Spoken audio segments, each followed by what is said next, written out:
Welcome back to the Career Podcasters. We need a little soundboard that we can get right here. Yeah, I want to. We need just a tiny little soundboard that we can fire off whenever we need. 1, 2, 3, go!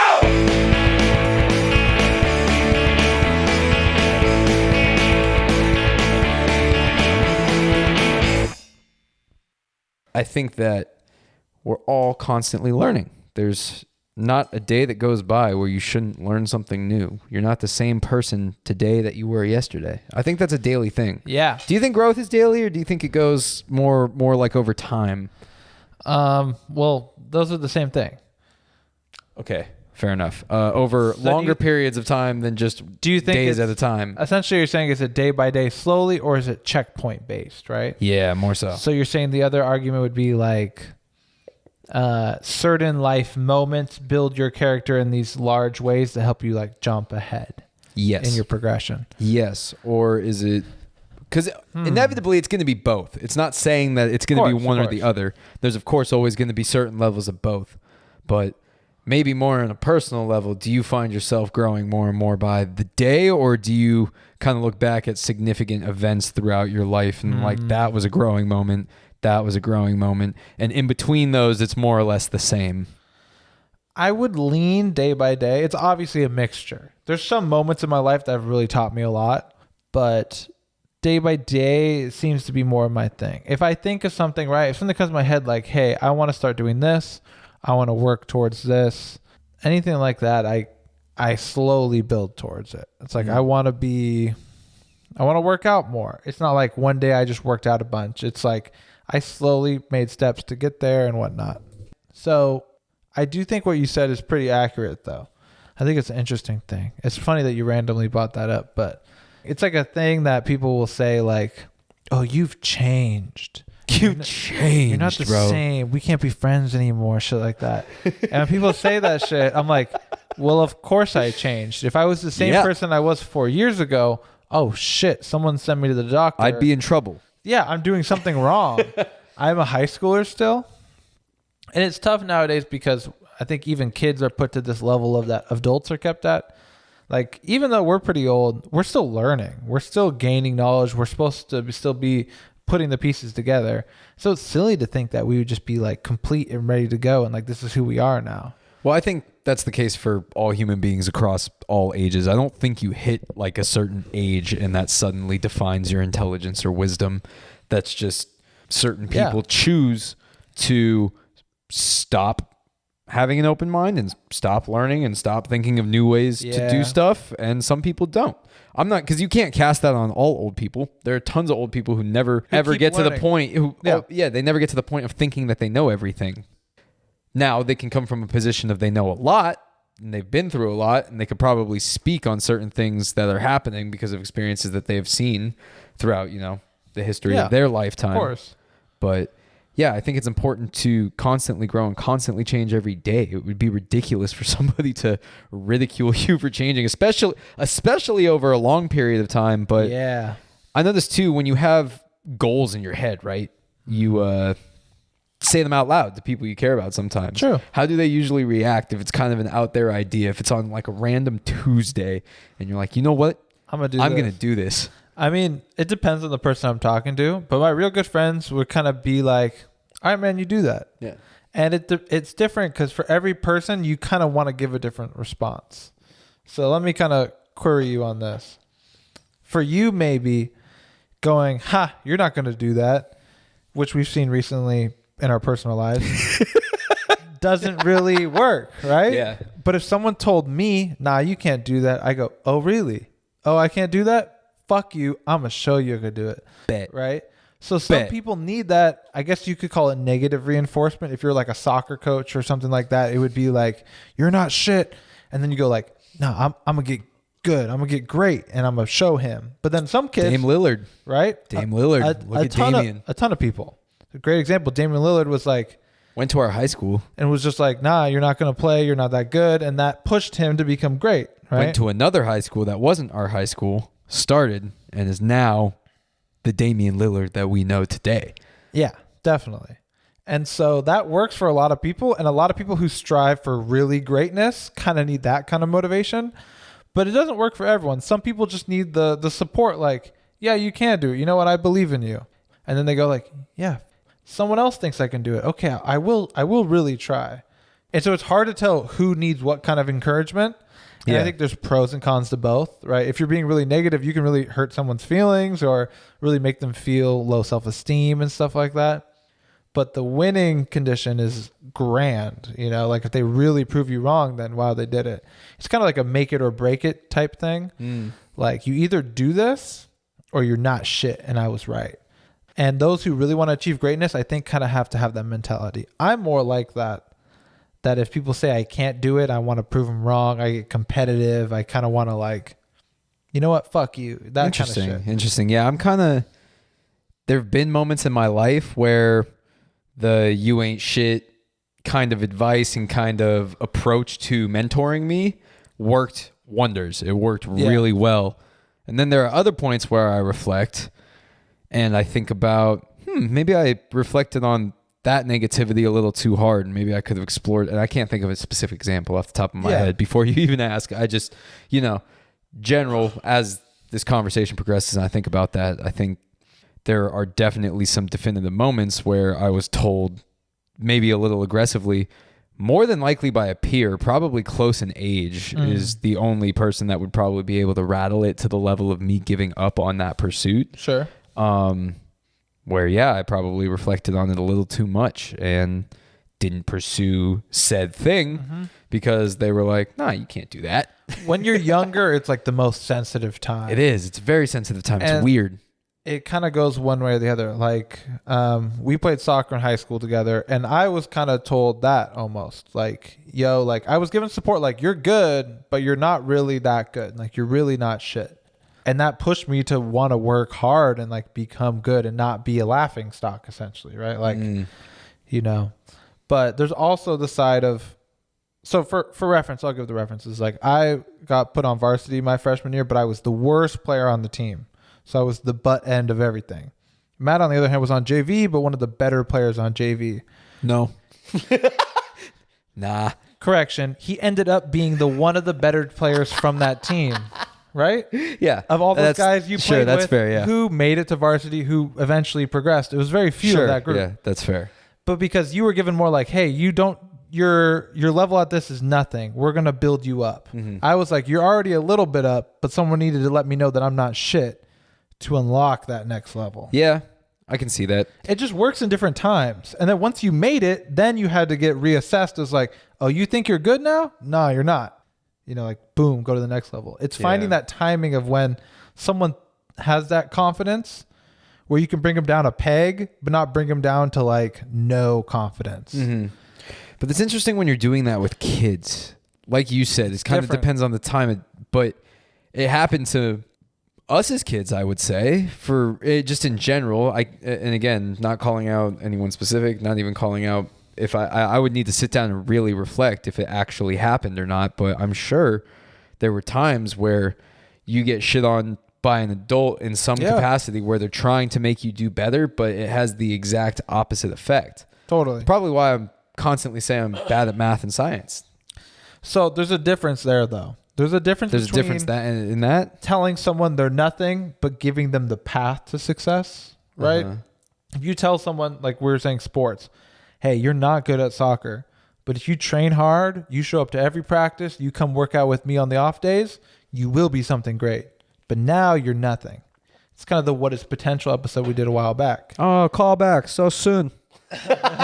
Exactly. But like the other option is like, nah, you're bad at this. You'll never be good. You suck forever. That's not encouraging. It's very difficult to do right, So I don't blame everyone who in our history has kind of shut us down like that, but especially with kids, it's very important to like grow where they find interest, but then also challenge them to expand on it. The safer bet is to always just nourish. I think that's what a lot of people play it safe and just like, yeah, kid, you're great. You're doing good at everything. But maybe this isn't a popular opinion, but I do think that you need to be pushed to that higher level. Participation trophies only get you so far. Like I played soccer growing up, never won a trophy, never won anything except for a participation. Like you did it. And it felt like, oh yeah, I'm good. Like I'm doing well. And then when I had to really play where it mattered more so, then you find out, oh, I'm not shit. You know? And everyone around you lets you know, and your coach lets you know. And you're right. You could cry and quit, right? I definitely cried about it, but I didn't quit. And that was the thing that pushed me to the next level. But it's very make or to break it. And it can really break someone. So then the question in my head becomes, do you need that push when you're younger sometimes so that you're experienced when you face the harsh realities of trying to pursue something in your adult life that's maybe a saturated field or something that's very hard to achieve? It might be better to not get those participation trophies just in general. I mean, I don't really I know we're not the first people to talk about it. There's fucking books written about this topic, isn't there? Someone wrote a book about this exact thing. What's that, guys? Do you remember who wrote the book? I don't know the book, but I know our good friend wrote a paper called The Pussification of the American Boy. I don't think, I'm joking. That wasn't the name of the title. No, it was. I'm pretty sure maybe it never got published that way, but that's what he wanted it to be. Correct. That's exactly what it was. But that idea, I think, is important. For something as silly as getting good at soccer and wanting to be on the team has taught me more skills about what I'm capable of, what I'm able to do. You know, if you really put your mind and your effort towards it, you can accomplish something. And that's something people don't have when they get later in life. But here's another perspective. What if trying to give kids that experience of you need to work for this stuff, it's harsh, it's crazy, is at a point overwhelming and breaks them a little too early? Because I feel like that happens more often than not. That's what I'm saying. You're right. It's a make it or break it. And the break it can be very bad. It could be, and we've seen this, of the people I played on my varsity team my freshman year, only half of us still ended up even playing soccer because of stuff like that. Of course, a bunch of million things. Not everyone can stick around and not everyone gets through the fire to the other end. And you're right. And that's kind of where it's like the best will make it through. But it also shows you that does something bad to kids' mentalities. Yeah, yes. Because then they start... I know I would, if I failed at something, I would start applying it to other things irrationally because I was a child, but nonetheless. No, you're very right. And the issue with that is like, it's hard to gauge the esteem levels, the self-esteem or the confidence of this kid. And who's to say who's allowed to tamper with that and who's allowed to mess with that? And that's why this is it's a nuanced topic because there's a way to push them without destroying them. And there's somewhere in between. And in some fields though, they want it make or break. The issue is when you become an adult, no one is worried about your feelings at that point. Nobody. If you want to become the top salesman, you either do it or you don't. And if you don't, that's it. There's even in the world of art and even in the world of everything, science and everything, every pursuit that someone could possibly want to engage in. You have to work hard to be the best, and you're not the best unless you do that. And that's why those who are truly the greatest at what they do they still feel like they're nothing. They're like, I could have done this. What about the people who have so much of that potential? This episode's not going to be entirely about potential. No.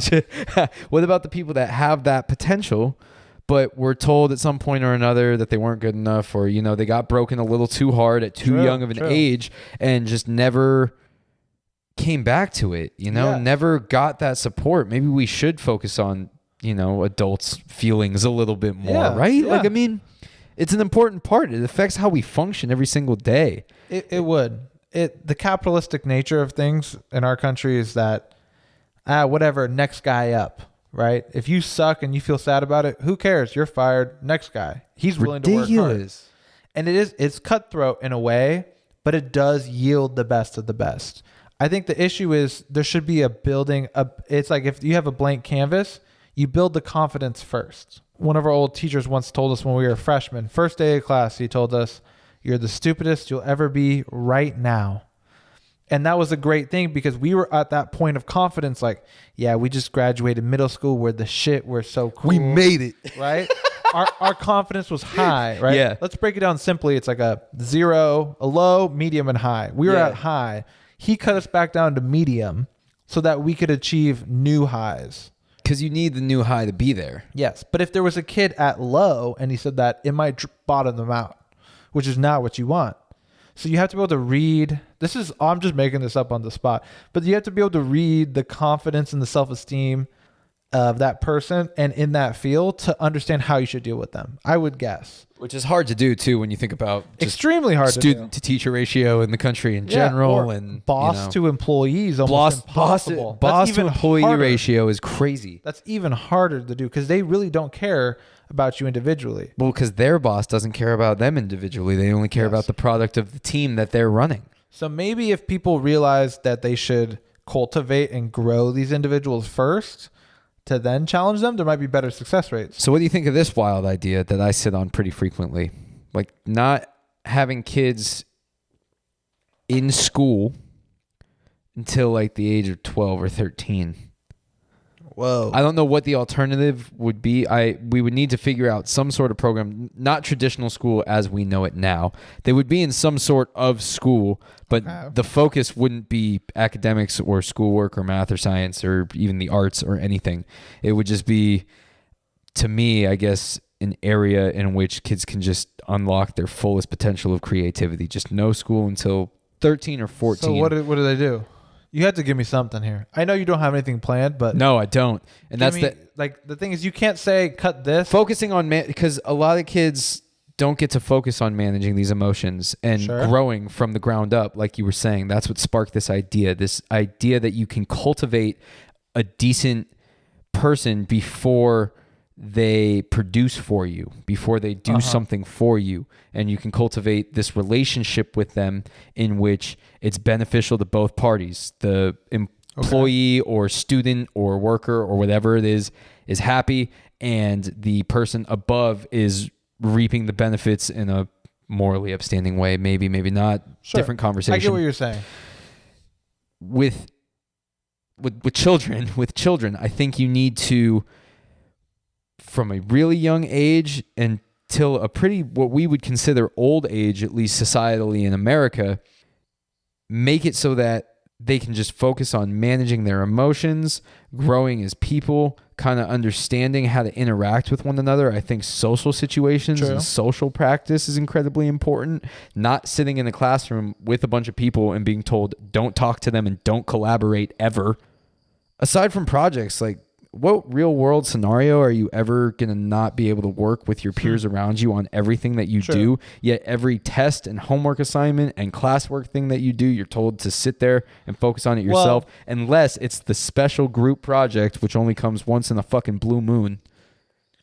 The truth is, there are some things when you work that you're going to have to do as an individual. Yeah. And your life, your personal life, you're going to have to care for as an individual.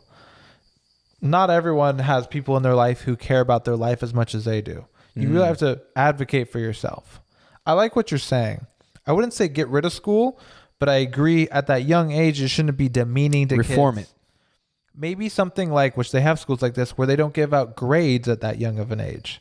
So Okay, but we've also seen the flip side of that. Yes. Okay, because the teachers come from those schools, there's some whack shit that goes on in those fuckers too. That's a different thing. This is a personal vendetta after a teacher we had. Separate thing.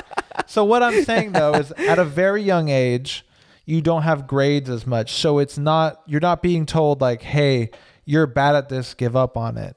You would just get a review of like, hey, you're really good at writing, but I want you to focus more on this. And that's not as demeaning as F, you're bad. Like, those things are too black and white.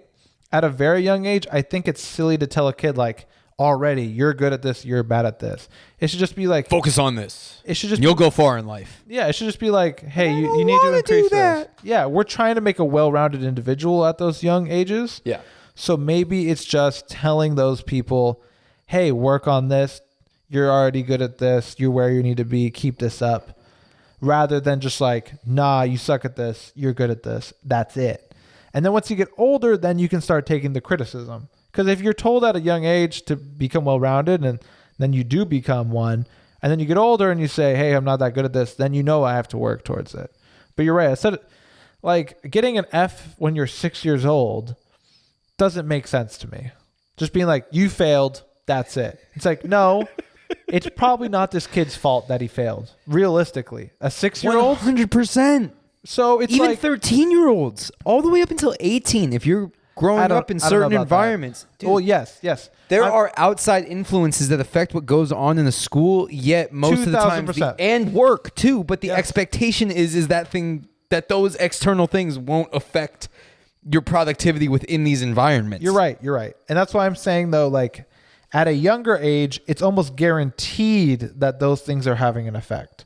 When you get older, they start to train you to kind of block those things out and try to not let it affect. And cope with it in a more healthy way. Yes. And that's a different thing. When you're young, like there are, I guess when you're born, probably genetically, maybe you're better at some things than others, right? Like if you're someone who's dyslexic, you're probably not as good at English, but you're better at math. Like that's just a natural thing.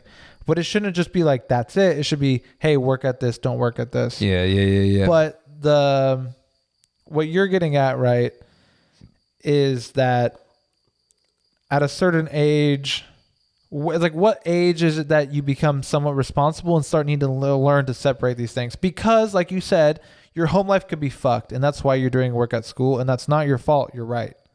But it doesn't mean, that means you just have to work harder to make up for it. And because those things will happen in your real life going forward. For the rest of your life, bad things are going to happen. And shit's gonna happen. Think about the people. How easy it is. Put yourself in the mindset of thinking how easy it is to not be able to see that solution so easily because the external shit is just piled on so high. Totally. That the hard work, there doesn't seem like you can machete through. The jungle. I think that's an issue outside of school, though. Okay. I think there should be programs potentially through a school to help you cope and deal with those outside of school issues. It's kind of like a two-part. Mm-hmm. I think school, once you hit a certain age, I don't know what age that is, but once you become probably high school, it should be a challenge. It shouldn't be easy. I do think it should be, you need to start challenging people at a point, right? But those other issues that are holding them back should be dealt with just like anything else. So I think those issues can be dealt with by the counselors, by some other, body of the school. And that can be dealt with just like how you would deal with, this person's not doing well. Yeah. What's the reason? Yeah. That's the reason when they're not doing well. Let's fix that reason. Rather than... Because I'm applying this to school where it's weird. We're kind of having this conversation flipping back and forth between adolescence and adulthood because the same could go for a workplace. Who would the workplace equivalent of a counselor be? Well, in that case, you don't get it through your work. Now you're an adult. You have to go hire a therapist. You have to go hire a therapist. Yeah. If your job is a good job and it provides you health care and stuff like that, then it's literally included by the job. I think I'm going to take your advice. I think I'm going to look into getting a therapist soon. Yeah, I'm honestly an advocate for everyone to get a therapist. Besides the money aspect, which I understand is a big deal, if you can afford to do so or you have the health care to do so, get one. There's really no negatives except you lose like an hour of your day or something like that. You could have it quicker than that. You spend an hour watching Netflix. You can spend an hour dealing with and handling your problems. And I really think everyone should go to therapy. Not every therapist is great, right? You need to find the person who's right for you. So don't just go to one randomly and be like, this is it. This sucks. Never doing it again. No, there is going to be some trial and error to find the right person for you. But I really do advocate for everyone to, at least, even if you don't go see a therapist, start analyzing yourself in that manner. Sorting out our heads, I think, is an important thing. I don't think we do it enough. I think that's why I'm attracted to philosophy a lot of the times. I think that's why I'm attracted to writing and things like that, because I think it's people sitting down for an extended period of time, going into one of those deep workflows and just kind of sorting out their thoughts, sorting out their own heads, sorting out their own shit. Whether that be to a therapist or to a page or to yourself even. I think we can be capable of being our own therapists and putting yourself in the right environment. Not in some cases. There are some more extreme things that happen in the human brain. Not even extreme things, I don't think. Lesser things? Well, what you're saying is that you can acquire those skills to deal with it, right? Yeah. And then deal with it yourself. You can't acquire those skills unless you learn it from someone or something. Mm-hmm. So you're right. You could educate yourself as much as you can through school or through online about your own mental health and try to improve on that. And I think we do that. But the best way to deal with that is go to someone who's literally a doctor in it or has a master's in it. And then they teach you. That's all they're doing. When you go to therapy, is they just teach you ways to deal with the things you're having. You explain to them what's going on and they go, I'm a professional at this. You should try XYZ. That might help your problem. And then you try it and you find out it works and you go back to them. You say, what works, what doesn't? And they help you custom build a plan for success for you to grow. Now that could mean 1,000 different things. That can mean just talking. That could be some therapy treatments, whatever it is. That's the point. And so it's like, you're right. You can help yourself, but you have to know that what you're doing is actually the best option. Because if you just look up some shit online and you go, oh, I guess I have OCD, I should do this. It's not good to self-diagnose. Yeah. It's kind of like mixing work and play. Like, you should let someone else deal with that because you don't even know really what's going on. We would be silly to think, I feel the same way, where I'm like, I mean, I've tried to learn a lot about psychology and stuff like that to better myself and to better those around me, but I don't really know unless I go to a pro. Maybe they tell me what I'm thinking about is wrong. Maybe what I'm actually trying to do is detrimental. Who knows? I would only trust a professional. It's the same thing with diagnosing yourself with an illness without a doctor. You can look up on WebMD and go, oh fuck, I have cancer, dude. My elbow itches. That's a symptom. You fucking calling me out or something, man? No, but that's literally what it is, though. It's silly. It happens so frequently. It's super silly. It's silly. So like, why wouldn't you just go to a pro? But and if you can't afford it, if you can afford it, and we'd also be lying to ourselves if this stigma of embarrassment behind kind of coping with these things still doesn't exist. It's a big deal. Talking about them, and everybody's also dealing with their own bullshit. So I'm not saying that suddenly we should all, start lending open ears to everybody because we're all dealing with our own heads too. It's an interesting thing, kind of trying to sort it out and figure out how to most effectively, fit in a social way and be successful. You shouldn't dump your problems on any random person, but someone you trust and you feel close to who is aware and open to taking on those things as well, then it's fine. But the thing is, not everyone has that. But do you know who their job is to be that person? Is your fucking therapist. Your therapist is your person to unload all of your problems on. And now they share in this journey with you. And they're tied to you to help you fix it. True. And unfortunately, you're right. It feels a little fake because you have to pay them and stuff like that. But a lot of them are really good people who want to help you. And because they're paid to do it, they have to help you. So that's that person. Let's say, you have a group of friends and you guys are all not feeling it right now. You're all mentally upset or you're depressed or there's issues going on with each of you individually. And then one person's like, hey, everybody help me with this. And you go, I have all my own shit. I can't help you. I got to figure my own shit out. That's not your fault. It's that person needs to go to someone who is adequately equipped to deal with the issues. And that's a therapist. In some people's cases, it's their parents, but not everyone has those role models or those family members or those friends. So someone who is a guarantee there for you would be your therapist. And that's like the whole point pretty much is that not a lot of people have someone they can unload off to. Like for us, we have friends that we can share really real things with and it's reasonable. And those are our therapists in a way. But the advice that I give you is probably not the same advice the therapist would give you. And probably his advice is better. There are some things to like, maybe I know you better than your therapist does, so I can give you better advice, but I'm not trained and equipped to deal with the things you're talking about, but they are. So it's just like, if you have those people, I agree, do that with them as well. But if you don't, that's what a therapist is for. Career Podcasters, sponsored by Corona and Therapy. What's the one everyone has? BetterHelp? BetterHelp. Yeah. I don't know. Stuff like that. I think it's really helpful. Yeah. So what I wanted to ask you was like, is there been a time where you had been at that bottom or that low or middle area where someone has shut you down, where then it's like, I'm not going to pursue this. I give up. Was there something that you felt interested in or wanted to do and then just got completely discouraged?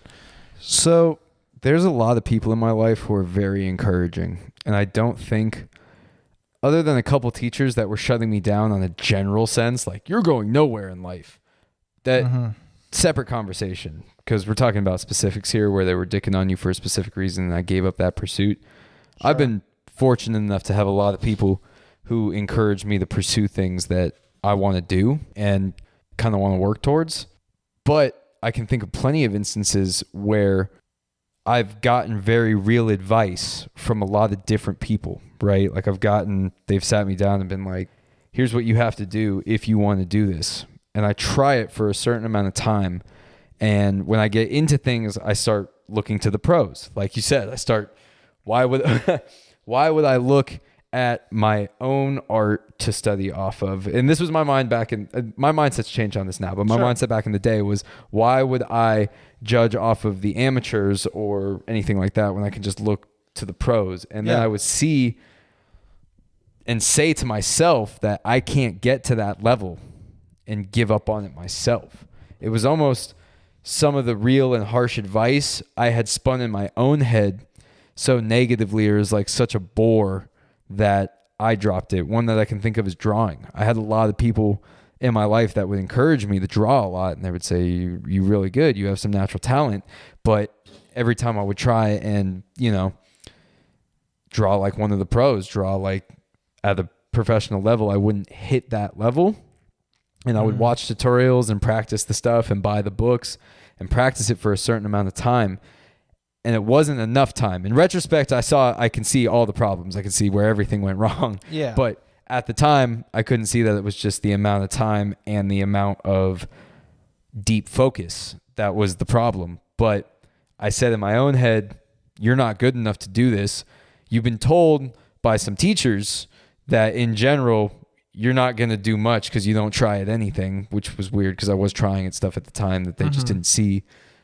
But I took it as like, man, like I ain't shit. Like, yeah, I guess what you're saying there is like a general low self-esteem within your head causes you to then give up pursuits that you would have on just your own. Yeah. Yeah. So thinking that you're not shit, generally speaking, will cause you to try something new and then be like, nah, I'll never get there. I agree. It's hard to look at the pros and stuff like that and be like, that's obtainable.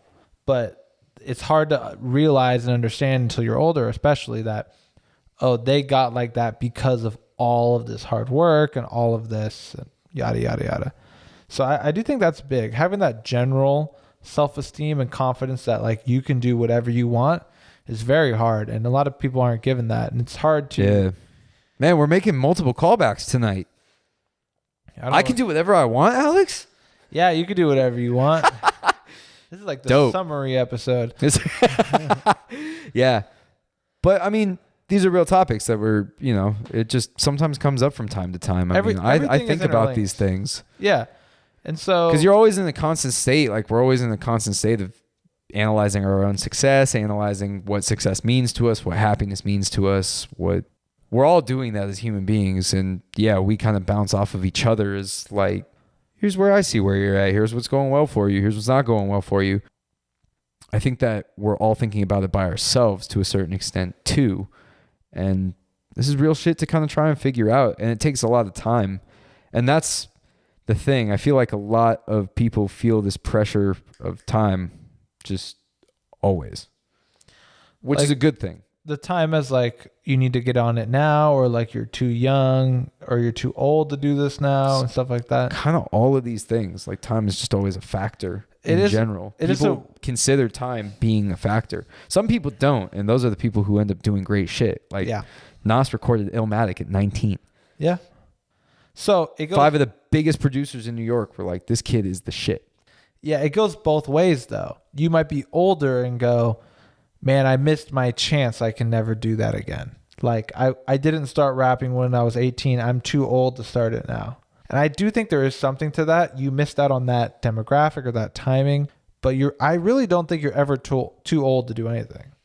Like you can start doing whatever you want whenever and practice and get good at it at an older age. Let's say you're 30 years old and you want to become an artist.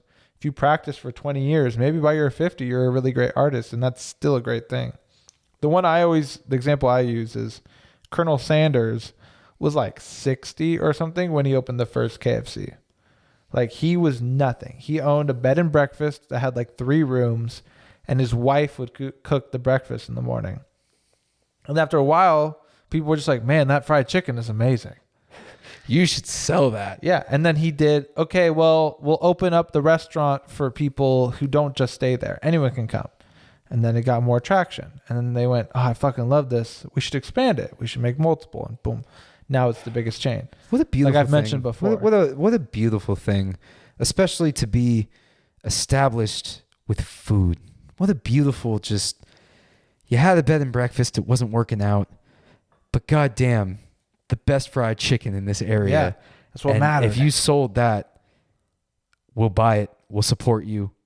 We'll turn you into one of the biggest conglomerates in the world. Yeah, because it's that good. And at least at the time. 7 herbs and spices.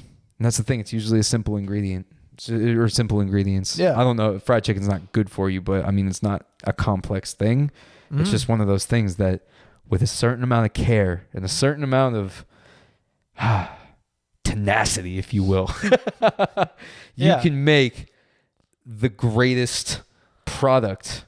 A targeted Simple effort. thing. A targeted effort. Like you're really trying to do this. And the thing is, he was trying I appreciate it, especially with food, though. Like this story is with restaurants and opening up in that world, and it's beautiful. It's especially great because of that. But it's like anything. Like he was trying to make everything in his business the best, and he realized what was working was this, and then he targeted towards that. And so it's just like trying everything, trying to be good at whatever you want or whatever interests you, and then that should then fill out a bit more because of that. And so I don't think you're ever too old or too young to do anything. A lot of things I would have ideas about businesses or stuff like that, and I would go, well, I can't do that now. I'm a kid, right? And what I've learned now is I probably could have got started on some of those things when I was younger, and I just thought because I was a kid I couldn't. Now when I'm older, now I'm like, okay, now I can. It's easier for me to make it happen because I have some capital. I'm established. I have my whatever I need to do. Then I can actually make it happen. But realistically, you can do it at any age if you really, really, really, really want it. And it's just figuring out what you want to put your time and effort to and like focusing in on it, but also knowing what's going to work and what's not. And not everyone's meant to do everything, right? If you're 40 years old and you want to be a rapper, you could do it. There is a path to do that. But it may not be the easiest or what you really want. So you have to be sure you want to do it. Or what you envision. Because imagine like a 45-year-old white dude from Ohio wanting to be a rapper when he's 45. He could do it if he maybe targeted like Puya and Suicide Boys demographic. For sure. You could probably break through to that realm. But what if he wanted to break through heavy in the... like East Coast lyrical scene, probably have a more difficult time. But you could still do it. You could still do it. Right? It wasn't like Action Bronson. Pursuit, though. Was Action Bronson some young upcoming rapper? I don't remember that part. I remember him being an old big dude who like cooks food and stuff and also just happens to have bars, and like you respect that. He has bars. I love Action Bronson. So if you really are good at it, it will shine through. Yeah. That will shine through above everything else. And so you're right. Maybe you don't have all those options. You're not going to get the TikTok kids doing your dance, but there is a path to success, like realistically.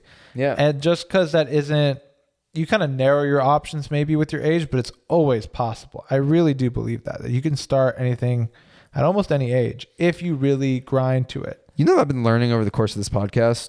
I think you would actually make a really good motivational speaker. And I do mean that as a genuine compliment. You have this way of, it's weird because you simplify things for me all the time. I'll give you these wild thoughts randomly in the kitchen and you'll be like, oh, so kind of like this. And I'm like, oh my God, yeah, that's kind of a revelation. But I want to know, do you classify yourself as an overthinker?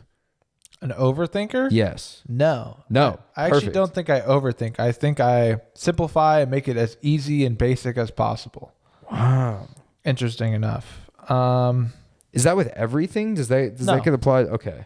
I mean, I overthink about a lot of stuff, but I do it more on my own terms. I guess like I don't bring up ideas that I have to other people till I come pretty full circle them. And on this podcast, I come out with them a bit earlier and we talk through it as well. But I try to kind of figure something out myself and then take my opinion of it. And then if someone tells me something, this is also to a fault as well. If I have an idea and someone tells me, no, I think this, initially I'll go, no, you're wrong. But then over the next week or two, I sit on it and think about it and I go, maybe they're right. But that's just like my ego being like, no, fuck you. I'm right. You're wrong. But I sit on it and then I go, maybe there's right. And so then I concede a little bit and I take a little bit back, but it takes me time to sit on it. Okay. That's really cool. What do you mean by overthinker though? I wanted to know because it's interesting because it was something that sparked it in the past conversation. When I listen back, I'll be able to be like, oh, that was what sparked it. But nonetheless, I guess I just wanted to know if you classify yourself, because not really with tasks. I know the answer would be no for you with tasks. I know you simplify those to the best level possible, I guess. Well, I don't simplify. If you mean like tasks as in like what, just like doing the dishes and cleaning and stuff like that? Yeah. Well, or general work things. Those ones I don't overthink, but I think to the optimal standard, which is like what I know in my head. Right. And then I do that and I stick with that. So that's why I don't overthink it, because I've already thought about it. So once I decide this is what it is, I stop. Gotcha. Now that's a bad thing, because sometimes maybe there's more thought to be done. Like I used to think, let's say this technique I use to wash the dishes is the fastest, the best way to get it clean. It's like good quality and good speed. I think this is the best. It could be about anything, running a business, going to the grocery store, whatever it is. And so I think that's the best. So I follow that to a T to try to reach the optimal, whatever, the time or the quality. But there could be better options that I'm not even exploring because I think I already know what it is. Sometimes it takes someone going to me like, oh, hey, I do this. And I go, oh, whoa, I've never thought about that, because I've already given up thinking about it. It simplifies my life. So not every time I'm trying to do it. But when I'm learning, I spend a lot of time trying to try everything out till I find what's best. Interesting. So even with this podcast, for example, the quality of the edits or the audio and stuff should hopefully always be improving, because I'm trying to get myself not to be complacent. I don't ever want to get to a place where I'm like, this is the best quality ever. Okay. Because I usually do that. I usually go like, nah, this is right. This is what it is. But I want to get more to the point of like, yes, this is right. This is what it is for now, but there's always more I can learn. Well, and that's what brought up the question, do you classify yourself as an overthinker? Because I think I would, and I'm not going to go into that, because the reason I brought up overthinking in general was when we were talking about Colonel Sanders, we mentioned, and I think just in the world of food in general, you usually find that the most successful route is returning to the basics and doing them in the best way you possibly can. So sometimes that just makes me think about if we as humans just overthink life a lot, just in general, and complicate things more than we need to, because success sometimes is found in a simpler form. And I think that's what I was getting at even with the school topic too earlier, or the work topic, just kind of simplifying life in just certain aspects so we don't feel so go all the time. But some people need that go too. That's the other thing. Some people feel the opposite. Like when there's downtime, they're more uncomfortable.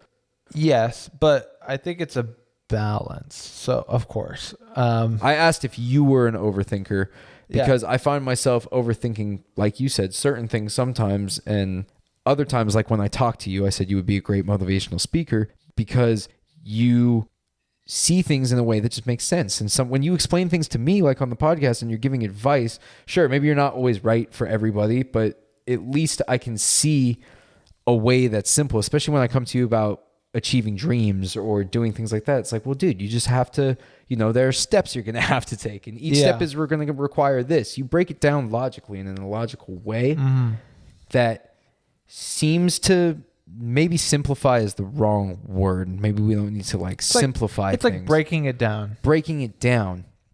And that can be a really, really difficult thing for me, and I think a lot of people to do in general, which also leads to this sense of then overthinking everything, just kind of being confused. Yeah. And I don't know, because I feel confused often, like wandering through life. I'm just like, is this the right move? I'm questioning myself constantly. There's just questions going in as to my own behavior. Like something. And things. Yeah, sure. So I can base it off of. I'm assigned a task at an internship at a law office, and I need to go talk to a potential witness. And I go and I talk to them, and I'm thinking about how to kind of ask questions in the interaction to kind of play it. And then when I leave interacting with that person, I'm thinking, man, was that the right thing to say? Did I get the right information for the job? Is the boss going to be happy with this? And then I go, as I'm writing it down, I'm thinking even more like, man, is this what they want to see on the paper? What if I say this? Should I put in a little fluff? Would that make it sound better? Would it not? It goes constantly. And this could be my ADD too. Maybe I'm generalizing this in general, and this is just a personal experience, but I think that sometimes pursuits in general, like doing something for the fun of doing it and not having to have it be productive, if that makes any sense. Totally. And I think people find things that they do that entail doing something like that, like fishing or, whatever it may be for somebody. Some people are good at finding that. I personally haven't been good at finding that yet. And I don't know. Back to time too. There's ways to organize your time really well, but we even talk about constantly leisure time is important, right? So how are you making sense of everything that I'm saying right now? It's a little confusing. Yeah, I brought you in several different directions. As you said, let me try to summarize it. Essentially, I think the first part of what you're saying is that you are trying to figure out what's the best way to approach everything. And that's important. That's good. And you should always be improving, but you should also be confident in what you're doing. So like you said, you go to that guy, you do this interview. Maybe you didn't do the interview perfectly right because you had to, you were on your feet a bit there in the interview. So then you go later when you're thinking about it, oh, maybe I should have said this. I should have done this, right? Those things that you're thinking about, you can't change now. You already did the interview. It's what it is. You bring that to your boss and you go, hey, I did this, blah, blah, blah, but I think I could have done better at this, this, this. You come to him before he has to tell you. You let him know, like, yeah, I did this. That's an interesting way to approach it. Yeah, you need to have all those options because you're not sure. You're not sure. Maybe I should have done this. Maybe I should have this. Then you come and ask him, hey, I did this here. Would it have been better if I did this, or should I have done it? And then the pros, this could be you reading an article. This could be you talking to someone, whatever, can then tell you, maybe you should have done this. And next time you try that. And then you find out, oh, that did work better. Or you find out that didn't work better. It's learning. A lot of trial and error. I think trial and error to me is the best way I learn. And so it's just trying stuff out like that. But you also want to be confident that the option I picked might not have been the best option, but it wasn't the worst option. I didn't fuck this interview up. But hey, can I improve here, here, and here? And ideally they would let you know where you can improve. And the second part of that is talk about the leisure time, right? I think it's kind of a separate thing, but it depends because some people enjoy their leisure time in different ways. I enjoy the pursuit of getting good at something. In your leisure time? In my leisure time. Nice. Big thing. I play a lot of video games. I play them for fun, but to me, having fun is getting good at them and doing well and winning. Right? So I want to get better at the game so I can have more fun when I play. And it doesn't feel like work to me to research and learn how to get better because that's to increase my fun. If you don't like that, if you just want to play to strictly have fun, that's also fine. It's just being able to turn your brain off and let yourself know, like, hey, I can have this time. I'm just going to relax and do this. It's very hard to switch that off. I call it like clocking in and clocking out, like at work. The mental switch. It's a light switch too. It's very hard. And I think sometimes dependencies on drugs and alcohol can be the reason why there is that is because that is a hard switch. I used to be like that where... Oh, it's a really hard switch. Yeah. Like I used to do a thing where at first when I was in college, I would get all my work done for the day. And then when I was for sure done with everything I had to do for the day, I could be, okay, I can relax. I can drink a beer. I can smoke weed. I can hang out with my friends. And I feel confident. Yeah. And then it's a hard switch. Now this is my break time. The issue is when you don't have everything done and then you do those hard switches, then you get in this weird limbo where you're like, I didn't. Is blurred a lot. It's just fuzzy and you can't fucking decipher where to go. Exactly. And that's why like when you're in college or you do a job where you kind of bring the work home with you and you can always be on the clock. For me, that causes issues because I have a hard time making that switch without a substance because that's what I used before. So for me, I have to really establish, like, I'm clocked out. I'm not thinking about this. I don't think about the shit I had at work at all, right? I don't care if tomorrow I have this crazy thing, because that's tomorrow. And when I clock in, I will worry about that. And I'll spend the time on the clock worrying about it. And it's hard to separate those things because you want to get ahead and you want to work on it, but it's really good to like be able to separate those times. But it's so much easier said than done. And sometimes those substances can help you separate that or help you relax more and stuff like that. But the real goal is to be able to find it yourself. Something I find is like right after I work, I immediately turn on my favorite music. I stretch, I do yoga or something, or I'll work out. And that's like my change of pace. And I do everything I can to kind of change my environment. Like I work from home. If I have these lights on, I turn those lights off. I turn that computer off. I change my environment so it's different now. Everything is separated.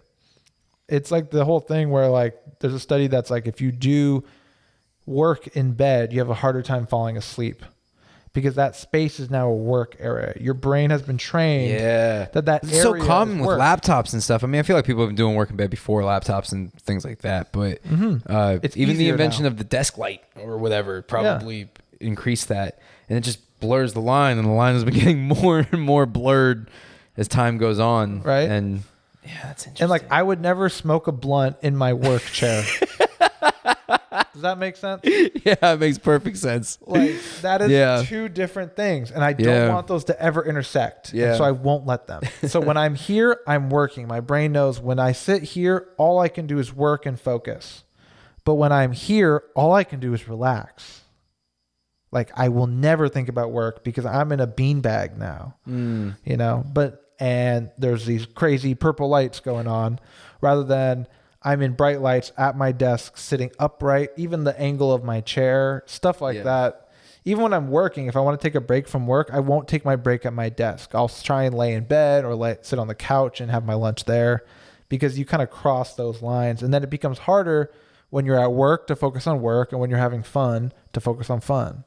So like even those little things that you can just trick your brain almost into separating them is like really important. It's really hard though. Especially when you're a student. Yeah, it's difficult. A It's difficult student's for tough me. because you never Not turn even it a off. student anymore. It's hard to play those tricks on your own brain. It is, but once you can unlock that, you can truly enjoy your leisure time. Like something you say all the time is like, "Fuck, dude, I gotta wake up for work tomorrow. I gotta drive tomorrow." Say it daily. And it Every kills single me day. every time because it's like, dude, this is the time you shouldn't be enjoying yourself, not worrying about the shit that you already had to go through and will have to go through. Like you're Inevitably, I'm just thinking about the inevitable, and it's affecting my mood now. Yes. So now you have no leisure time because you have work time and then thinking about work time and then work time again. You need to turn it off and go, hey, I have X amount of time. I need to make the most of it. yes. And that's why we do a thing. Tonight's Thursday. We call it Thursday, Friday. Thursday, Friday, baby. But literally doesn't just saying that changes your mindset. It does. It's like, okay, this is going to be a good night. I can enjoy my time. We did a I good can have steak fun. dinner. Yes. You know, But doing the podcast. you could do this Monday, Tuesday, Wednesday, Thursday, Friday. You really could, but it's Yeah. all in your brain because you think if you're worried, oh, I got to wake up early, I got to do this, I got to do this. Now that's important too. It doesn't mean stay up all night and then oversleep for work and stuff like that, but you can find a balance where you can truly enjoy your off time. And when you live in this country and you have to work a 9 to 5, you want to maximize that time you're not working because it's not that much. You want to have that weekend mindset every second you're off the clock to maximize your fun and leisure time and everything like that. And so I think scheduling and stuff like that really helps. But dude, it's tough. It's super tough. I don't know. I just like the idea of living schedule free. It's still an attractive one to me. And I know we had a friend over the other day who we've been friends with for a long time. Brian will be on the podcast eventually. What's up, B? And he was like, yeah, scheduling really changes your life. Like he just put it, he was like, I used to not want to think it, but having a schedule just changes your whole ass life. Same here. I never had one before COVID. And when I was locked inside the house all day and I was in the same room every day, like true quarantine, like I couldn't separate me in class at my lecture on a desk and then playing video games at the same desk. Like it was impossible for me to separate. And then I started learning little tricks like change the lighting, change the position of your chair, change the chair. That's interesting though. Have a because separate desk for work and for play. That's something that kids didn't have to deal with before. Think about that. Did we have it a little harder about deciphering play from work because of having laptops for like as long as we did, or video games in workspaces and stuff like that? Fair. How many video games did you play in high school on the computer during class? And all the time. All the time. All the time.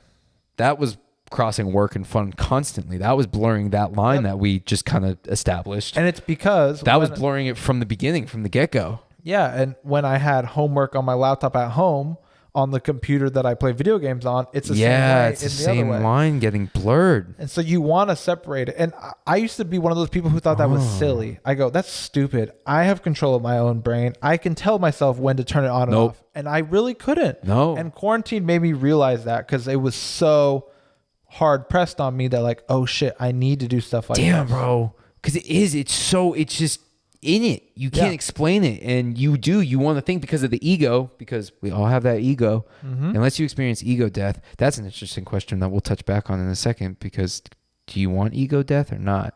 Would that make life easier or harder? Let's just do it right. Yeah, finish with that. What? Should we just do ego death right now then? Yeah, dude, what the fuck? Okay, what do you mean by ego death? I need you to give me a definition to start. Well, I feel like a lot of these problems that we're discussing right now, or that I discuss frequently and bring up frequently about human nature and things like that, is just ego gets in the way of things sometimes. Yeah. So does life become easier without ego, or is that what makes us human? It's what makes us human in a way. I used to feel that way. At least about emotion. Because it's the ego that gets in the way of you being able to. You just said to me like, no, I have control of my own brain. I'm fine. It's cool and stuff like that. Isn't that your ego causing that problem? There's a lot of things that your ego can cause a problem. It's just like being cocky, or just like you really believe you're something that you're not.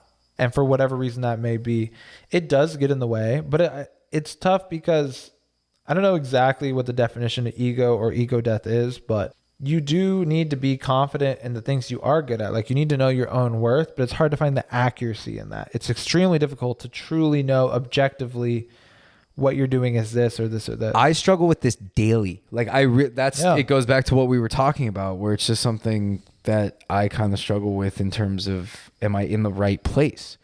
You don't want to be too cocky and like, yep, I know what's going on. Totally. I know what I'm doing.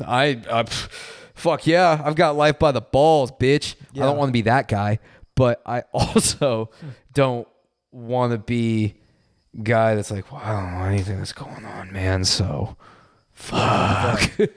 So if you are someone who's the overconfident, cocky type, I would say always be humble and never be complacent. That's the big things, I think. Never think you're the shit. Never think you're the best. You can always be better.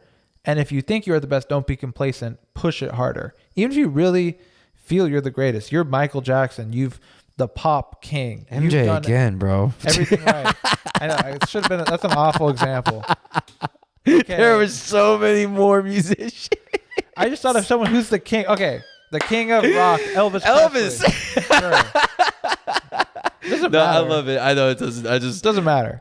The point is that you need to always push yourself to get harder. If that's what your issue is that you're overconfident and you're cocky and you already think you're the best, you need to push yourself. Like we said earlier, maybe someone needs to pull you down a peg to let you know.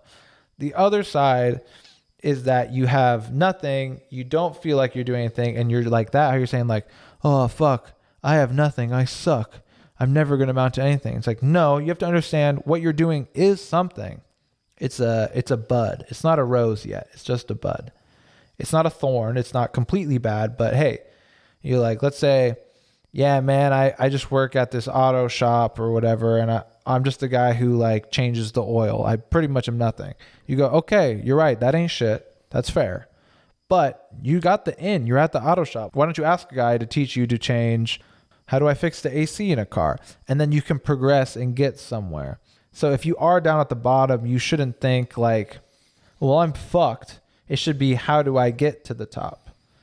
It's those two levels of like overconfidence and underconfidence to find that middle ground. And you're right, probably without an ego, you can look at it more straightforward. Like, yes, this is what I should be doing. But also that's subjective. Like what success is or what you should be doing is all subjective. And a lot of those outside thoughts are telling us what's good or not.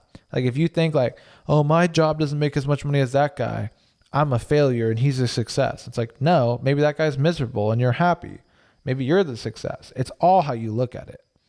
So who cares if you make minimum wage, but you're really happy, you have a life, you have what you need or you feel satisfied with, and everything is good, then I think that's a success. I'd rather be that guy than a guy with a bunch of money who's just upset and unhappy every day. But that's my personal preference. Some people go, no, I need to be successful and make this much money to do this, and that will make me happy, I guess. But it's all up to that person. And I think we have been told by society what is success, what is failure, and that's what clouds it, right? So if you think, man, I'm not doing enough, I'm not doing right, you need to really evaluate what you think you want, and then you can set those goals for yourself and reach them. But when the people feel like the whole like, oh man, I suck, I'm nothing, is because they're comparing that to other people. Like, oh, my mom thinks I'm not shit because I just work as a babysitter. Like everyone else thinks I'm nothing, so I am nothing. It should be like, nah, I make decent enough money doing this, I'm happy, blah, blah, blah, blah, blah. But like, you need to find that middle ground. Kind of just setting your own standards, but still learning. You should take into account others. I'm not saying completely ignore everyone, because some people give you good advice. Know what that is, and then take into account what you want and find that middle ground. Like, I agree. For me, it's like, I just want to be happy. I don't care as much how much money I make and stuff like that. But if people have told me that, hey, it's kind of hard and not so happy when you're broke. So I go, okay, I should make some money, but it's not like I want to become a billionaire. Like, you find that middle ground for yourself. But everyone has to find that. I don't know. I think it's on the individual. I can't tell someone what that is. I think you can't. No, nobody can. And I think it's completely on the individual person to find that. This author named Martin Buber, or Buber, I think it's Buber though. I think it'd be really funny if it was Buber. Martin Buber. That would be funny. After this, right before this profound ass thing I'm about to read, just what if his name was Buber? Buber. Buber. But anyway, I think this quote by him sums up perfectly what you got to at the end there of that's probably on the individual to find themselves. Mm-hmm. He says, I do not accept any absolute formulas for living. No preconceived code can see ahead to everything that can happen in a man's life. As we live, we grow, and our beliefs change. They must change. So I think we should live with this constant discovery. We should be open to this adventure in a heightened awareness of living. We should stake our whole existence on our willingness to explore and experience. Interesting, right? I mean, that makes complete sense. I like that a lot. It's not saying that he wasn't saying fuck everybody and never learn anything from people. It kind of was saying what you were saying. We're kind of taking this everything. experience of your own and apply it to your own stuff. You don't have to live exactly like somebody else. No. And I think if we all kind of started realizing that, we would have less material standards. We wouldn't be thinking, I want to drive the BMW. That guy drives the BMW. Yeah, or I want to be famous. Yeah. Like, honestly. why do you want that? Why? Because I've wanted it from time to time. I think it would be, if this podcast blew up and people knew about it and people knew my face, that would be awesome. But at the same time, I can't actually pinpoint why that would be awesome, because it probably wouldn't be. I've thought about it. I don't think it would be awesome. No. I don't want to be famous, like, at all. Yeah. Like, to me, it sounds awful, because I've thought why. And I've looked into people who are famous and they don't always seem happy. All the documentaries we've been watching lately about people who achieve that level of fame, it doesn't look like an appealing lifestyle. No. And like, yes, the money comes with it, but you can make money a lot of ways without having to be famous. So why would I choose this way? Or can you whatever? be famous, make money, and not act like you're famous? Sure. People do that. Let's say Warren Buffett, he lives in Omaha and just does nothing, and he has a ton of money. Oracle of Nebraska. And everyone knows who he is as well. Or the Oracle of Omaha, right? Omaha. Yeah. Yeah. So something like that. You can manage that, but I agree. I think that's a great quote. It's just like finding what you love and what you want to do. And life is about the highs and lows. There's no highs without the lows. You have to have the lows to learn your lesson and to take something away and then achieve something to to grow, you know? Yeah. It wouldn't be shit Yeah. if you just always had everything and everything was great. It would be no challenges. Like imagine playing a video game where every level is easy and you just win right away. I used to think it was cool as a kid, but yeah, it would suck. It would suck. I would hate that game. And if it's too hard, I probably hate it too. To be honest. You ever played like Dark Souls 2? Yeah, Dark Game Souls 2 is hard. very hard. But I do like that too as well. Like you want to push yourselves. In a game like that, I don't know if Dark Souls has it, but some games like that, they'll have levels. Like you could start normal, medium, you pick at the beginning. I'm okay with starting on the normal, but if I beat the normal, I might replay it on the hard mode and see and challenge myself, you know, to get better.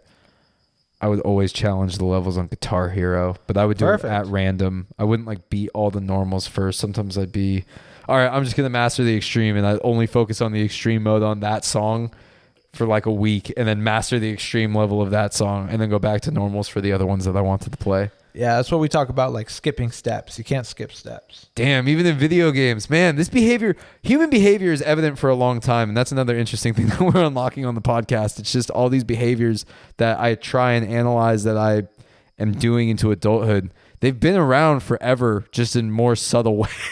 Yeah, it's hard to find like what applies to what. And I actually think a lot of these things apply to like whatever you would do in life. Like I could approach my job the same way I approach video games and have similar success. And when you break it down to the simplest form, I have this challenge that I want to overcome. I work hard to achieve that. When I achieve that, I see if I achieved it truly. Did I really do it the best way possible? If so, cool. What's the next challenge? Move on. When you simplify it, and this is a case of simplification, which is good and bad, it becomes easier to kind of understand for yourself. Like, okay, don't get so crazed about all this stuff and all this extra. Just, I got to do this. If I do this, I do this. You know, and like, let's say it's your job, right? If you go, I do this, I accomplish, I work, I show I have good work ethic, maybe I'll move up in the company. Unfortunately, with work, there's other things like, I don't know, like, oh, you have to be friends with the manager or nepotism, stuff like that. Can't get in the way. But I do believe truly if you work hard and you do everything that you've been asked to and more fully, you'll eventually reap the benefits. Even if you don't pop off right away and it's just like, we're putting you straight to manager. Like, no, but if you put the work in and you do every step that you find needs to be done, you will reap the benefits eventually, even if it takes a little bit longer. True or false? How you do something is how you do everything. I think Or said maybe in a better way, how you do something is how you do everything. Didn't you just say that? Yeah, I've said it with a different tone to emphasize where the breaks are. You know, that's important to me. Okay. I hope you listeners at home enjoyed that. 'Cause it didn't make sense to me, but I do get what you're saying. I think yes for what you're trying to do. If you're trying to be the best at something, the approach is pretty similar. If you're trying to just enjoy and have fun with something, is different than to be the best. True. But those approaches are the same. So let's say work. I said work in video games because video games are something I strive to be really good at. I guess the best, but whatever. So it's the same approach. But if I was just doing something for fun, like when I go out to a party and I talk to people, I don't go, how am I going to be the best conversationalist? How am I going to optimize how to perfectly navigate the social situation to achieve my goals? Like, no, I go just to feel it out, to see what happens, to have a good time. And I navigate that. And I've learned through my life what makes me happy, what I like, what I don't like. And I do that. It's different. I guess if you break it all down to achieving a goal, yes, how to achieve a goal is kind of similar. I want this. What are the means to get there? Follow the steps. But that's so vague. Those steps are going to be completely different no matter what you do. But you're right. You can simplify everything down to that. I want this. I'm going to approach it this way and do that. It's very analytical perspective, but I do think that works a lot of time. But also like your emotions come into play. If those steps make you so unhappy, is the end goal really worth it? That's fair. You also have to assess, is this end goal something you actually want, or is it just because of the people around you or the influences? Those things are important too. I struggle more with that. That's hard to determine. It's hard to determine if it's your own thinking or if it's outside influences or a mix of both. If it's inevitably a mix of both, which I think it is, I think it's inevitably always going to be a mix of both. Yeah. But it's hard to determine which is the most influential. Your own decision making or people around you. Yeah, and I think it's good to have that balance. I find myself, at least, where I feel like I often feel like I have the best opinion. I won't take others. Like I was talking about earlier. Yeah. I will be like, nah, I'm right, you're wrong. But it does seep into me. It does seep into me later, usually. Yeah. But I need to be better on the spot to go, okay, I'm not going to shut you down. Like, I'll take that. Yeah. I'll think about it. Yeah. But it's also not good to be like, oh, really? Okay, what I thought was completely wrong. I'm just going to believe what you think now. That is so dumb. You know? Like, you should have some confidence in yourself that, like, I know myself better than this random person does. Yeah.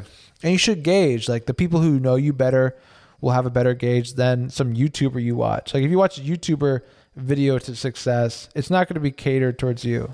I think what's important as much. What works for me in this realm too is just recognizing that everything I do and everything that I consume has an effect on me. Yeah. Every action I take, everything that I ingest, whether that be physically, like through, eating and drinking, or through consumption, like media and things. Yeah. Everything that I do and every interaction that I have and every decision that I make throughout the day, it impacts me as a person. It impacts who I am, of course, and what other people think of me, which is also important in this world. I think it's important to. It is a little important. You don't want to feel super lonely. You don't want to be a super outcast. Sure, everybody can find a community, but I mean, there's a certain level of like.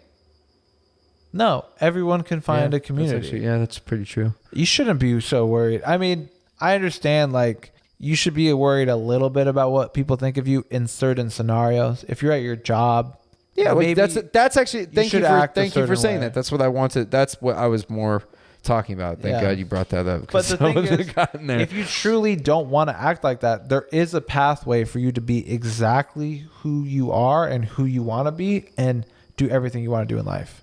But it's going to be harder. True, because society conforms you to these things. Work, do this, but truly, you might feel the most happiness and the most freedom if you really break off and you truly do what you want to do, even though people think you're crazy. You go, I want to move to Alaska and just be a fisherman and do that. And everyone's going to be like, dude, that sounds like it sucks. That sounds awful. If you really feel that's your happiness, and that fucking do it. That's dope.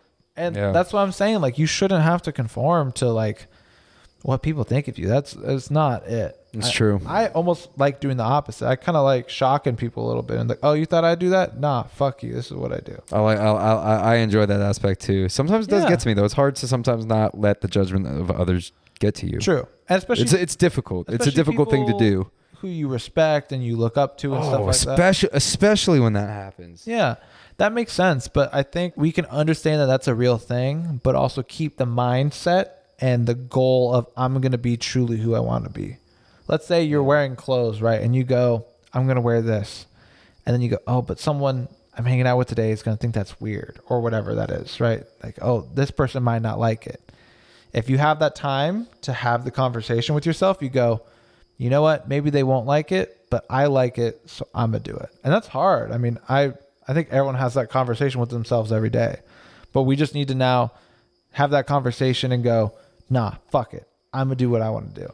And the more times you do that, I feel like the more happiness you'll bring, and you'll realize it's not a big deal. Like, let's say you do wear that piece of clothing and someone goes, ha, that's lame. And you go, ha, okay, move on.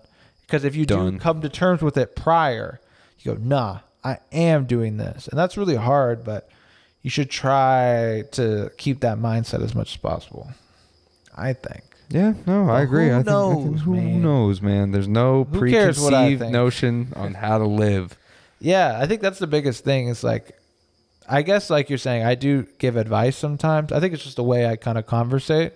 But when I was just thanking you. You helped me sort out my own stuff a lot. It's cool. I appreciate that we use this platform as a medium to do that from time to time too. True. Because everything that I bring up is usually stuff that I've been sitting on for at least a day or two. Yeah.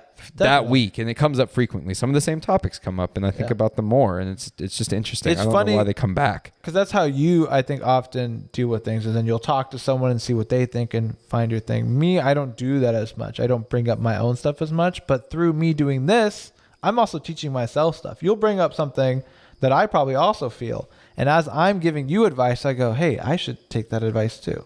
I should do that too. Like the clothes thing, I go, you know what? I will wear that shirt next time. Like, it's not just for you or for the listener. It's just to take into consideration and myself. Yeah. And so I don't want this to be like an advice, like, this is the way to live your life. Do this. This is an advice podcast now. No. It's fucking not. Don't listen to us. I'm a goddamn moron. Yeah. Well, that's what I hate when, like, we say something on here. It's not to be taken as, like, this is gospel. This is what it is. It's literally us figuring it out and working it out ourselves. And just putting it on display to show, like, this is the conversation or the thought process that we go through to deal with these things. Maybe this will help you, maybe it won't, but take it into consideration, just like I was saying. Like, yeah. And with that, I think I have my personal rec for the week. I revisited something. There's a couple things that I did want to talk about on the microphone that have been going on this week, pop culturally. As I'm sure many of our listeners know, 420 was on Tuesday. But for real? I celebrated for a different reason this year, actually. Anthony Bourdain's posthumous book, World Travel, An Irreverent Guide, came out on 420. And I felt the feeling similar to that feeling that I described to you when I was at Mother Teresa's grave. I believe that was in episode 0.5 or episode 1. Sure. More callbacks for the night. But I felt a similar feeling picking up his last piece of work, picking up his final compilation of words that I felt when I was at Mother Teresa's grave, which showed me, again, that a thing that you had told me in episode 1, it came back later in life, which was amazing. For those who didn't listen, essentially saying that, like, these things hold a certain weight and feel a certain energy or a power to them. Maybe just to us is kind of what we came to the idea, but maybe just in general. But when you grabbed this book, you felt a physical sensation. Yeah, almost like a heaviness, like, whoa, like, this is in my hands. I get to read the work of a man I really admire. Yes. It's a great thing. That's exactly what I felt. And I definitely just encourage people to pick it up. I haven't even read it yet. And I just know, just by the way that he spoke about the world and the way that he walked through this life. And again, I actually always say, because I think this is important, I do speak highly of people. I still wouldn't want to be Anthony Bourdain. I wouldn't. Maybe I'd like to do similar things, but I wouldn't want to be him. But his perception of the world sparks so many thoughts in my mind and has shaped my worldview in many personally positive ways that I would recommend at least checking out Parts Unknown and then buying this book. Kitchen Confidential, the one that got him big, you can check out. That one's more of just a gnarly story. It's just a bunch of crazy ass stories. Yeah. His view on the world and the things that he talked about throughout his travels were just absolutely beautiful. And that came out this week and it really excited me. And it weighed heavy on me. Film that I revisited recently, another rec for the week, is a film called Faces Places. I just watched it again recently. We were talking about French films earlier today, and that got brought up for me earlier in the week when I revisited clips from Faces Places, which is a movie by Agnes Varga and this guy who's a photographer named JR. And this film is basically like French version of Humans of New York and then also documentary video form. Interesting. So what they do is they go around France, and JR is a photographer. He's an amazing photographer. Shout out you, JR. He does amazing work. I really, really admire his shit. And he goes around with this French filmmaker who I bet some of the film nerds that you were talking about earlier would probably revere some of Agnes Varga's films, because she was one of those ones. I knew to make that comment about the French basically took movies and combined it with photography because of the shots that they got. She was one of the OGs of that. And that's the only reason I knew to make that comment as to what you were saying. but they go around France to little towns and rural France and just take pictures of random people and just regular folk, you know, farmers, factory workers, miners. They did a waitress in some little small town at the coffee shop. They do a whole bunch of different odd jobs and maybe even considered dying things or just rural parts of the country. Take pictures of the people and then make massive printouts of them and put them up on buildings or giant spaces. Cool, so yeah. they become giant murals, and That's then pretty they tight. interview the people throughout them, and the stories are always super touching. The reason I brought up a miner is this old lady lives in a mining town, and she's the last of these group of French miners in this area, and all the houses in her area have basically gone under. She was just in this little village, and she's the only one that lives there. So what they did is they took pictures of her and they decorated her whole house with just pictures of her and then like the history of the mining that was taking place in that area. And she came out and saw it and just started crying and was so overcome with emotion. And there's so many stories like that. And then there's an interesting one where the waitress, they put her up, and without spoiling too much, she doesn't like it because then she becomes too famous around town, and she's like, it's just weird seeing me. I would think because that they're too. Massive murals. They're I would think that too. massive. When you first mentioned it, I was like, that doesn't sound nice. Like, that sounds crazy. The art is dope. I It's agree. cool. It's a cool thing. I wish they would have got more consent from the individual, but it seems like they a great did. project. Oh, they did. They filmed everything. Yeah. They film everything. I just mean, so yeah. I'm sure all the consent was there. Yeah. And then when you see it- hopefully, if she said she didn't like it, they took it down. I guess is more what I'm saying. But yeah, Possible. Yeah. the movie still came out, so I guess not. Fair. It's great. It's a great I'm film. not saying it's not. It's another rec for the week. Those are my two recs. I think I've been doing a lot of music lately, so I gave a book and a movie Perfect. for my recs this week. Check them shits out, and I think you'll enjoy very much. No rec for me this week. I'll just co-sign Anthony Bourdain. I love Parts Unknown. I've read a little bit of his work, not too much like the full-length books, but I think it's a great example of someone who lived his life the way he wanted to, and he came from the bottom. You know, I mean, essentially a drug addict, just a chef in a restaurant, really with not much. Anyone can go work as a busboy right now. So it really shows you that he said, I want to live my life this way. And he took a hard route to get there, but he became someone who got to travel the world, do what he loved. I would hope so. That came full circle to what we were talking about earlier. Kitchen Confidential came out when he was 44. There you go. That's what I'm 40 saying, fucking man. 4, man. So never feel like you're too old or too young to do anything. At least get started. I'd say that's my rec. Get started. It's not going to be perfect the first time you do it. You see our studio, you see our recording. It's not perfect, but we're going to keep Appreciate working. you, OGs, sticking with us through these every rough time. times. Yeah, and if y'all made it this long, you're a real one. You already know. Comment on the Instagram. Comment on the Twitter. The We don't really YouTube. we use everything, but start getting on YouTube. That'll be the new thing. It'll be the wave for sure. We appreciate you guys, and we'll see you next week. Peace.